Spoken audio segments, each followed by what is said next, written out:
রক্তের উপর দাঁড়িয়ে যে অন্তর্বর্তীকালীন সরকার গঠিত হয়েছে, আমরা দেখছি তারা আওয়ামী লীগের কোন হত্যাকারীদের কোন বিচারের আওতায় আনছে না এবং তাদের দলকে নিষিদ্ধ করছে না।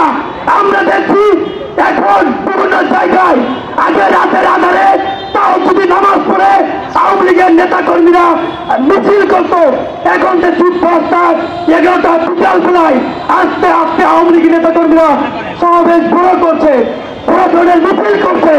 অন্তর্বর্তীকালীন সরকার এসি রুমে বসে বসে কি তামাশা দেখছে?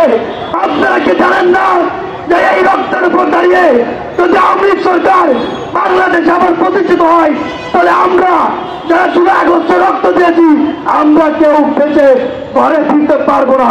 এই জন্য এই জুলাই মঞ্চের শপথ গ্রহণ করে বলতে চাই, আমরা জুলাই মঞ্চের যে সকল সদস্য রয়েছি এবং বাংলাদেশের আমজনতা আমরা ঐক্যবদ্ধভাবে এই বাংলাদেশে আওয়ামী লীগকে যতক্ষণ না পর্যন্ত নিষিদ্ধ করা হবে ততক্ষণ না পর্যন্ত আমরা রাজপথে থাকবো ইনশাআল্লাহ। ধন্যবাদ।